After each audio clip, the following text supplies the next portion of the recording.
Bonjour, bonsoir. On va commencer un nouveau cours de la cardiologie qui va s'intéresser à l'embolie pulmonaire. Donc, comme introduction à ce cours, l'embolie pulmonaire est une urgence médicale, une urgence médicale, qui nécessite une prise en charge correcte parce que l'embolie pulmonaire, elle menace le pronostic vital. On va voir qu'il y a donc certaines formes où ça peut évoluer vers un tableau de détresse, etc. Et donc, vraiment, ça peut engager le pronostic vital et donc entraîner le décès. C'est pour cela, une prise en charge adéquate et une stratégie thérapeutique correcte sont nécessaires et fondamentales afin d'être capable de bien prendre en charge les chickens. Donc, comme introduction à ce cours, l'embolie pulmonaire, c'est quoi? C'est la migration d'un thrombus, donc migration d'embole, dans l'arbre artériel pulmonaire jusqu'à oblitérer brutalement l'artère pulmonaire. Parce que quand l'embole serait, il va migrer jusqu'à atteindre une artère qu'il va boucher. Et donc, si l'embole il est massif, il peut carrément bloquer une artère pulmonaire droite ou la gauche. Et s'il est petit, il va comprimer une petite partie. Donc, c'est le risque le plus grave. C'est une urgence thérapeutique. Ça veut dire que si l'embole elle bloque une grosse portion de l'artère pulmonaire, le tableau fonctionnel il va être franchement altéré. Et c'est un vrai problème de santé publique parce que regardez le nombre de décès par an. Et l'incidence annuelle est très élevée. Alors que le problème, c'est que même si les médecins connaissent le tableau d'embolie pulmonaire et que c'est grave, qu'il zama le paradoxe. Souvent, ce diagnostic surestimé malgré son incidence élevée. Ah. Donc, par excès. Les médecins qui le voient par excès. Même si qui par excès. Ils l'évoquent en excès, c'est surestimé. Donc, on a tellement. C'est juste le waqi'. On va voir qu'il y a beaucoup d'angioscanners prescrits à tort et à travers. Donc, ce sont des fausses suspicions. Donc c'est pour cela, nous, on doit être capable de bien savoir les indications de scanner et des explorations complémentaires et quand est-ce qu'il faut évoquer l'embolie pulmonaire. Voilà. Donc qu'est-ce qui se passe? Elle se produit surtout sur un tableau de thrombose veineuse profonde. Donc comme on a dit, la triade de Virchow, stase veineuse, hypercoagulité, lésion endothéliale. Et donc la thrombose veineuse, il peut migrer petit à petit jusqu'à atteindre l'arbre pulmonaire. Mais chez l'arbre pulmonaire, c'est l'arbre artériel de l'artère pulmonaire et donc oblitérer l'une de ces artères. Et ça va induire, retentir sur le pronostic fonctionnel. Donc troubles hémodynamiques, problèmes respiratoires, etc.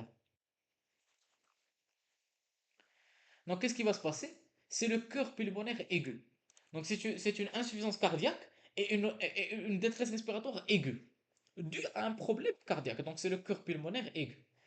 Donc dilatation, dysfonction systolique, donc il y a l'insuffisance cardiaque, hypertension pulmonaire, mais la PAPS, elle est moins de 60 millimètres de mercure. Elle est élevée, mais elle ne dépasse pas 60 millimètres de mercure.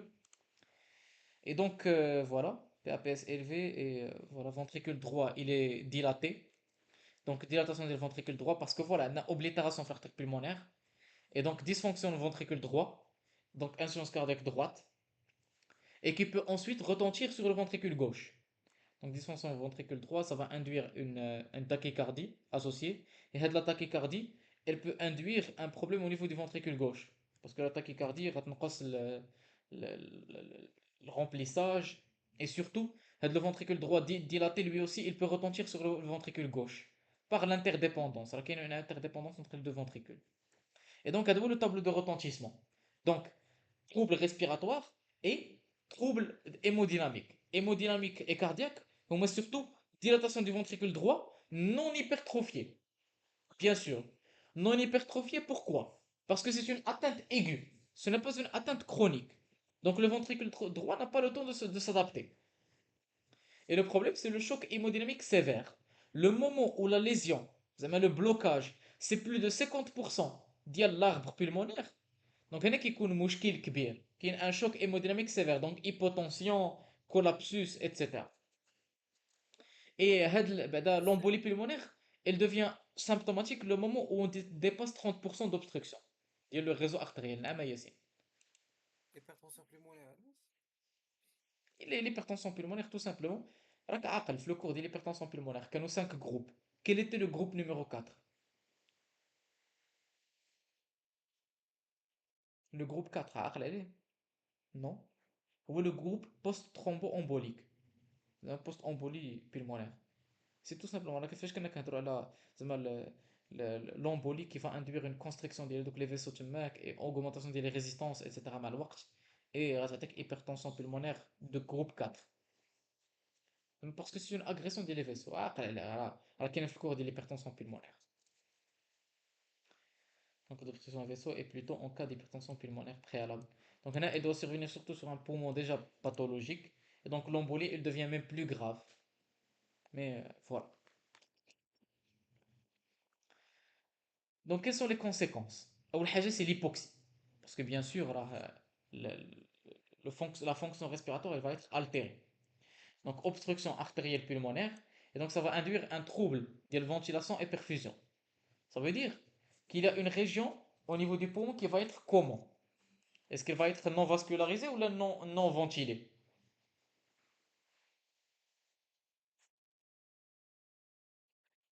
Allô, Derek, كتسمعني؟ Donc, comme on a dit, la conséquence immédiate, c'est l'hypoxie. Mais l'hypoxie, pourquoi? Parce qu'au début, qu'est-ce qu'on a, à votre avis? Quel effet? Est-ce effet espacement ou l'effet shunt? Les régions au niveau du poumon, est-ce qu'elles vont être non ventilées ou non vascularisées? On va Non scolariser. vascularisé. Non Non vascularisé. vascularisées, donc c'est l'effet espace-mort. Très bien. L'effet espace-mort, il va retentir sur la fonction pulmonaire parce que le poumon, il va essayer de la contrer. Et donc, il va induire des lésions au niveau les bronchioles, bronchoconstriction, etc. Et ça peut évoluer vers l'effet shunt, من بعد, dû à un remodelage. Donc, هذه هو l'évolution de l'hypoxie. Donc, عندك obstruction artérielle, déséquilibre ventilation-perfusion, effet espace-mort. Et l'effet espace-mort, il va induire un remodelage. Donc, bronchoconstriction secondaire, redistribution du flux capillaire pulmonaire, qui va évoluer vers un effet shunt. Certaines régions vont devenir non vascularisées. حيت remodelage بدا جالس كيتبدل استغفر الله. C'est bon? هذه à gauche فهمتوها. Ensuite, عندنا augmentation rapide ديال les résistances. شنو هي VP؟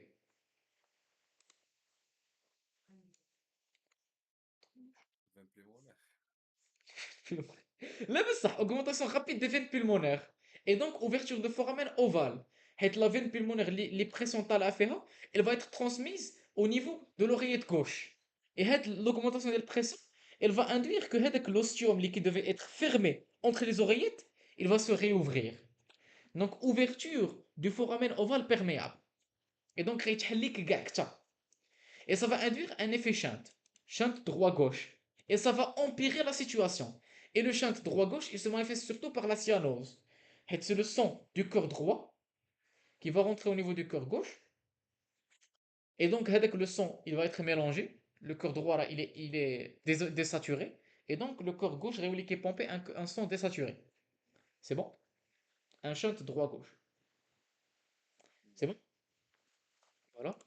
Donc voilà les emboles distal يقدروا يعطيونا un infarctus pulmonaire, une pleurésie ou l'hémorragie alvéolaire. هادو زعما les complications spécifiques ou bien les risques disparition récidive ou bien HTP chronique post-embolique donc type 4. عاقلين عليها.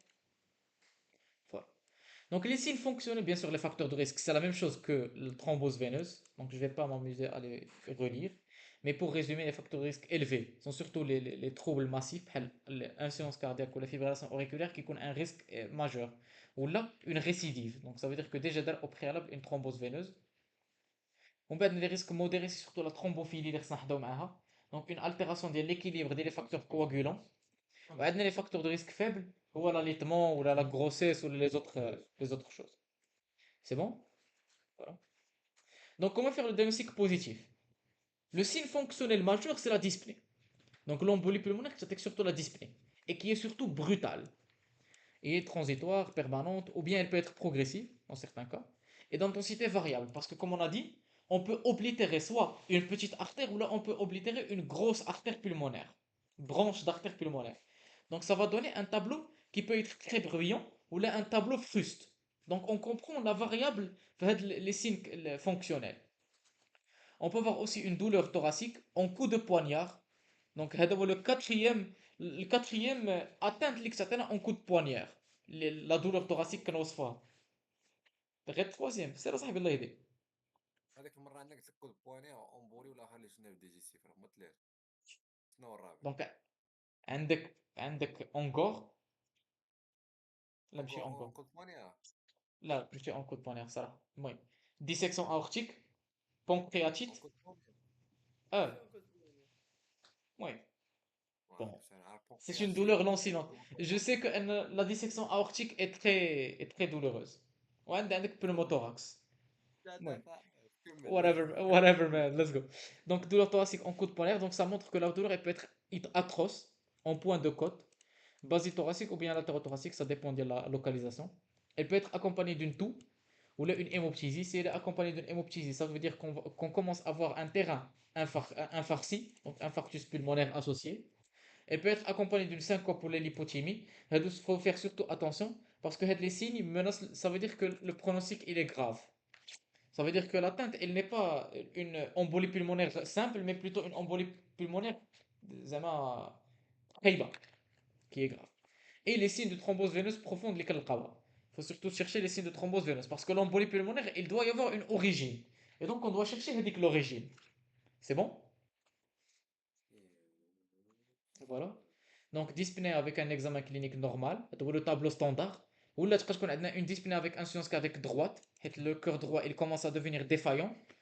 Donc هنا كيولوا عندنا les signes ديال l'insuffisance cardiaque droite. غنشوفوا في le cours de l'insuffisance cardiaque كاملين, mais c'est surtout une hyperpression veineuse périphérique هي سميتها هذه. Tachycardie, elle peut être tension artérielle elle est normale. Il peut commencer à désaturer. Urgence veineuse jugulaire, reflux hépatojugulaire.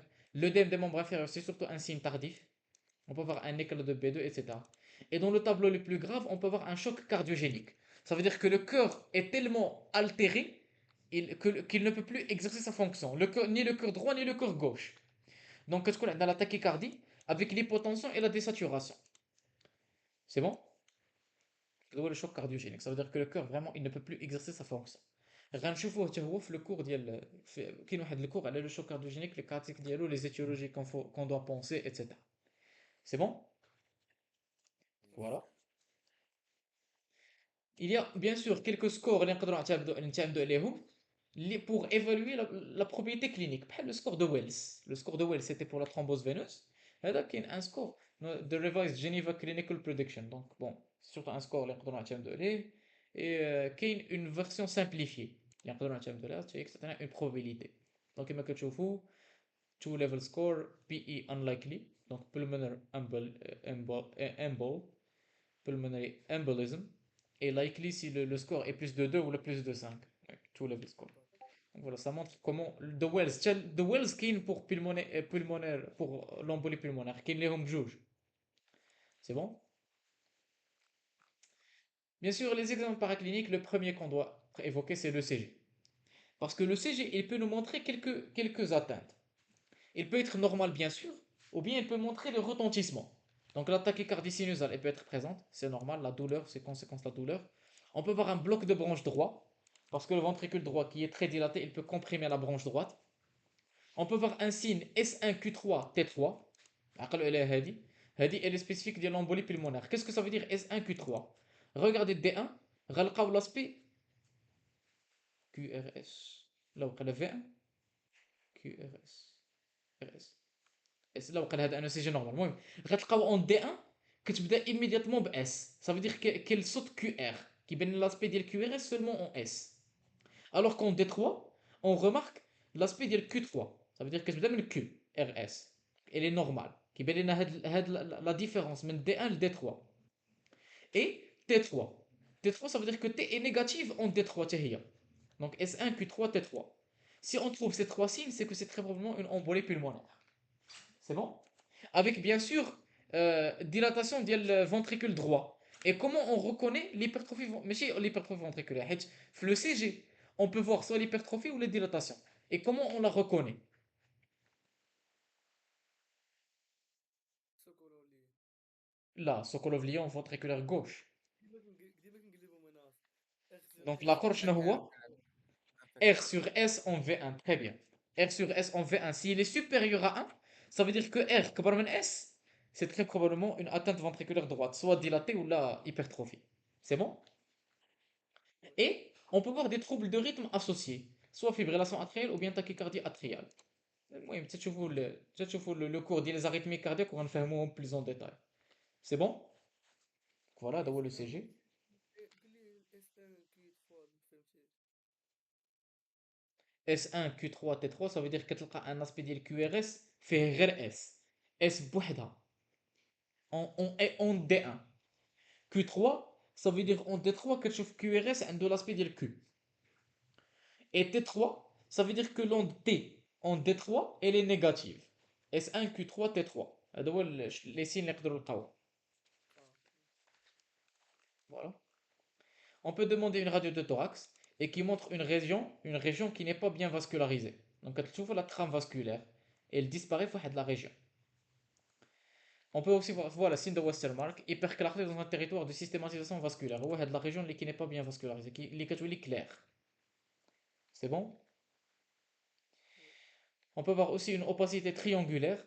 Et dès qu'il y a une opacité triangulaire, on va commencer à suspecter quoi à votre avis? C'est une complication. Une opacité. opacité triangulaire basale زعما اذا كنتو باقي عاقلين في لانابات كنا شفنا واحد لاتانت بولمونير اللي تعطيك اون اوباسيتي كتكون triangulaire ما حضرتش. l'infarctus et surtout quand كيعطيك l'infarctus voilà blanc ماشي rouge اه donc si فاش on trouve كدوي une على opacité اه فاش كدوي على الغاديو اصاحبي. لا في كيبان الراديو اذا شتي نورمال. الراديو une opacité triangulaire ça veut dire que le territoire est très probablement infarci. يا يا بوينت. On va voir, on peut aussi faire la gazométrie pour voir le retentissement sur la fonction respiratoire. Elle peut être normale, ou bien on peut voir une altération, soit l'hypoxie, hypocapnie, ou bien l'alcalose respiratoire. C'est bon? C'est la gazométrie pour évaluer le retentissement. On peut faire l'ETT, l'échographie transthoracique, pour voir le cœur, comment il est. Ça peut trouver l'étiologie, ça peut confirmer le diagnostic positif. Non, ça ne peut pas confirmer le diagnostic positif, parce que l'angioscanner. Oui. Donc ça peut trouver l'étiologie. Et ça peut trouver l'hypertension pulmonaire, rappelez-vous. Le TT nous permettait de calculer les pressions et les résistances de moment. Là, ça la résistance là. Résistance car c'est un débit. Au débit, c'est un cathéter. Oui. Donc le TT est indiqué en première attention, surtout s'il est instable. Donc dès l'échographie, elle peut être normale, mais qu'elle cause surtout les signes de CPA. Je ne sais pas. Ah, cœur pulmonaire aigu. Donc dilatation des cavités droites, dysfonction du ventricule droit, thrombus au niveau des cavités droites, نقدروا نلقاوه إذا كان, et l'hypertension pulmonaire. Donc ça montre que le retentissement il est aussi cardiaque et aussi pulmonaire. C'est bon? Voilà. Donc l'échocardiographie, voici des exemples. L'image à gauche, on peut voir le gros thrombus au niveau du ventricule droit. Ben ليكم. Ah, voilà. كتبان لك la souris ديالي? Voilà. Voici la deuxième image. La deuxième image, c'est un peu dur à interpréter. Je ne sais pas qu'est-ce qu'on regarde. Et même la troisième image qui est belle, chez thrombus au niveau d'une oreillette, probablement l'oreillette droite, qui est belle comme la souris. Oui. Donc voilà, l'échographie, elle peut confirmer le thrombus, donc on peut le trouver. On peut voir le retentissement sur le ventricule droit, sur le côté droit du cœur et l'atteinte pulmonaire. La biologie, les dédimères. Donc les dédimères, comme rappelle le cours si ils sont positifs, ça veut dire que le corps humain, il y a un caillou quelque part. Ça ne confirme pas l'embolie pulmonaire. Et si ils sont négatifs, ça élimine à 100%.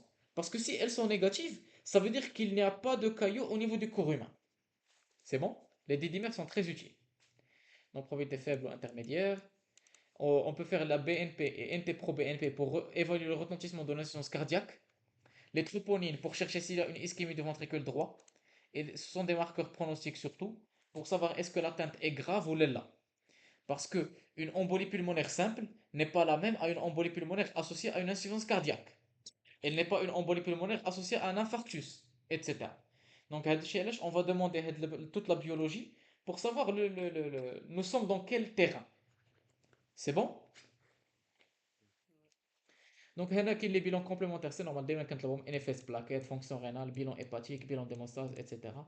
L'inflammation, elle peut être élevée si nous sommes dans un tableau de thrombophlébite. Donc, CRP, VS peuvent être élevés, etc. L'angioscanner. L'angioscanner ou le gold standard. C'est surtout si la probabilité elle est élevée qu'on dit l'angioscanner immédiatement. On ne fait pas les didymères. بحال في الثروmbose veineuse profonde. Thrombose veineuse profonde, كنا كنديروا les dédimères si une probabilité modérée ou la basse, mais si la probabilité est élevée, كنا كنديروا شنو؟ l'écologie. L'écho Doppler veineux des membres inférieurs. Très bien. هنا دابا غنديروا l'angioscanner thoracique si la probabilité clinique est élevée في le score de Wells.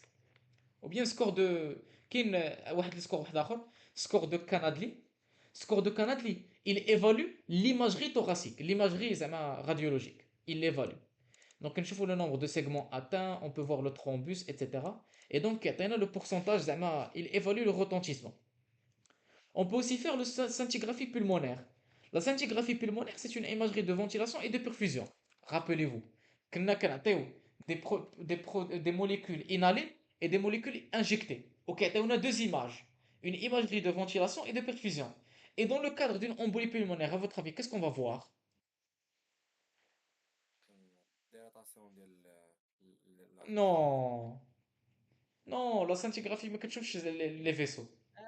غنلقاو هذاك ديفو دو بيرفيزيون، مكاينش هذاك Très bien. بيرفيزيون شجاع. شنو كنا كنسميو هذاك لو terme في imagerie? Le mismatch. ماشي Le mismatch. Ça veut dire que l'image de ventilation, elle est normale. Tout le poumon, il est bien ventilé, mais une région qui n'est pas perfusée. Donc, là, نرجع للبينت واحد لحظة باش نرافريشي votre mémoire. Donc, paint, rappelez-vous, quand la scintigraphie, ça شي حاجة بحال هكا عندك le poumon وكاتك des pointillés. Ça veut dire qu'il y a fixation ici, ici, ici, et c'est les pointillés noirs. Donc, là, on aura deux images. L'image l'oula de perfusion des deux poumons. Et on va voir une région qui ne fixe rien. Et l'image d'hyperfusion, ou l'image de ventilation. Tout le poumon, il fixe bien. Donc, là, la lésion à ce niveau-là et la ventilation, elle est normale, c'est un tableau de mismatch.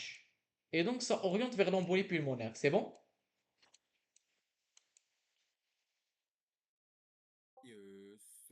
Voilà, mismatch. très bien. On le terme. Voilà, angioscanner, donc on va voir le thrombus. Thrombus, on a تقريبا moustache. On a radif le tronc droit, etc. Voici la stratégie thérapeutique maintenant. L'échographie ou les dédimères, si la probabilité, la suspicion elle est basse, ben là, suspicion à risque élevé de mortalité, ce que dit l'angioscanner. L'angioscanner, c'est immédiatement disponible. S'il est disponible, ce que dire. Sinon, alors, bien sûr, il n'est pas toujours disponible. Surtout que pendant quelques gardes d'Yaouli 1 an, quand l'angioscanner injecte, le scanner injecté n'était pas possible. Et donc, on doit opter pour autre chose. Donc, on peut faire l'échocardiographie pour évaluer le retentissement sur le cœur droit. Et si on remarque le retentissement sur le cœur droit et que l'angioscanner est toujours pas disponible, donc on doit la traiter comme si elle était une embolie pulmonaire. Ça veut dire qu'on ne l'a pas encore confirmé réellement, mais c'est très probable. Sinon, l'angioscanner, il va confirmer facilement, et donc embolie, et donc discuter une thrombolyse, ou bien embolectomie. Sinon, si l'angioscanner est négatif ou bien l'échographie elle ne montre pas de retentissement sur le cœur droit, donc on peut soit chercher une autre étiologie ou bien quelque chose d'autre. C'est bon? Donc il dit la stratégie thérapeutique. Donc voilà. Sinon, pour des bilans et pour chercher l'étiologie de l'embolie pulmonaire, on peut demander bien sûr NFS plaquettes, anticorps antinucléaires, anticorps antiphospholipides dans le cadre d'une thrombophilie ou bien un trouble coagulation, un trouble hémostase, la radio de thorax pour voir le retentissement au niveau pulmonaire, les marqueurs tumoraux, PSA, le CA125, CA199, etc. dans le cadre néoplasique, l'examen gynécologique et entre autres. Donc échographie abdominopelvienne, recherche de sang dans les selles et bilan de thrombophilie héréditaire, les facteurs 2, 7, antithrombine, etc. Donc on va demander n'importe quel bilan qui peut nous orienter vers ce qui a été la cause de ce thrombus initial. Parce que comme on a dit, l'embolie pulmonaire, c'est la migration de ce thrombus vers l'artère pulmonaire et ainsi l'oblitération brutale. Donc les principaux diagnostics différentiels, donc nous sommes dans le cadre d'une urgence, donc devant une dyspnée aiguë avec insuffisance cardiaque droite et plus ou moins hypotension, on suspecte les urgences médicales, donc notamment la tamponnade cardiaque, qui se manifeste par une adiastolie aiguë avec un retentissement sur le cœur droit, un infarctus de myocarde du ventricule droit. Et ensuite, nous avons l'infarctus cardiaque gauche qui a évolué, et donc ça donne aussi un retentissement sur le cœur droit. Donc, avec Kamlin, on a les diagnostics différentiels. Donc, c'est pour ça, surtout dans le cadre d'une urgence, il faut rapidement éliminer les diagnostics et d'être capable de correctement trouver le problème. Donc, le traitement. Le traitement, bien sûr, c'est l'hospitalisation, soit en unité de soins intensifs ou bien réanimation. Parce que l'embolie pulmonaire n'est pas une affection bénigne. Comme on a dit, elle menace le pronostic vital. Et donc, on a besoin d'une mise en condition du patient, position demi-assise, monitorage rapproché, de voies veineuses périphériques ainsi que de remplissage macromoléculaire si on a besoin d'augmenter la pression dans le cadre d'une hypotension, recueil des urines, oxygénothérapie si le patient désature, soit par des lunettes, un masque, ventilation invasive, et l'expansion volémique pour augmenter la pression avec un support hémodynamique de type inotrope positif ou bien vasopresseur. Donc, c'est un traitement symptomatique, les mesures générales. Ensuite, nous avons le traitement direct de l'embolie pulmonaire. Donc, c'est un traitement anticoagulant. Donc, un traitement anticoagulant de type LHPPM, héparine, anticoagulant oraux direct. Mais au long cours, ceux à privilégier sont les anticoagulants oraux directs, dus à leurs bénéfices qu'ils n'ont pas vraiment d'effets secondaires graves et le risque faible.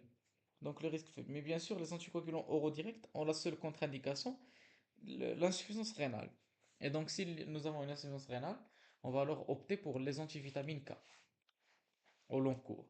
Mais en hospitalier, pendant le traitement d'attaque, on va opter pour l'HPPM ou bien les héparines, les héparinés.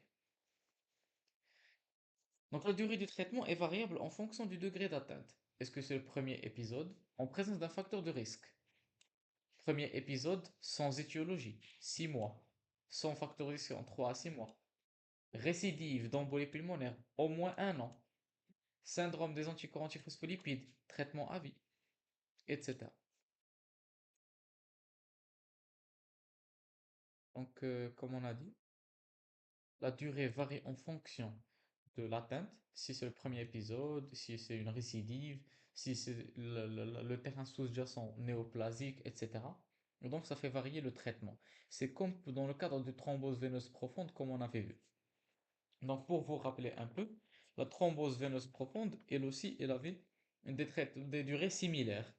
La thrombose veineuse proximale était de l'ordre de 3 mois. Si elle était idiopathique, donc sans facteur de risque transitoire, 6 mois. Et néoplasique, c'était tant que le cancer est actif. Si c'est deux récidives ou bien thrombophilie, donc c'est à vie. Thrombophilie ou bien deux récidives, le traitement anticoagulant à vie. Mais le traitement direct de l'embolie pulmonaire, c'est la thrombolyse. Donc la thrombolyse intraveineuse de type ténectéplaste. Donc indiquée en cas d'urgence et en cas d'instabilité hémodynamique. Et dans ce cas, toutes les contre-indications deviennent relatives parce que bien sûr, il faut sauver le patient. Et donc dans ce cas, on se permet d'indiquer ce traitement hors indication normale. On peut aussi faire d'autres traitements concernant l'embolie pulmonaire, soit l'embolectomie chirurgicale, ou bien même thrombectomie percutanée, ou bien, dans le cadre d'une thrombose veineuse récidivante, on peut opter pour un filtre cave. Donc lorsqu'il y a un haut risque de récidive, avec une contre-indication de traitement anticoagulant, on peut opter pour un filtre qui va bloquer n'importe quel thrombus de migrer du membre inférieur vers le cœur droit. Et donc, pour rappel, pour stratifier le risque, on se basait soit sur le score de Wells ou bien sur le score de PESI. Ah ouais, le score de Wells, c'était pour la probabilité clinique. Et maintenant, pour stratifier le risque de l'embolie pulmonaire, c'est le score de PESI. Est-ce qu'il s'agit d'une embolie pulmonaire simple ou bien une embolie pulmonaire qui est grave ou bien intermédiaire?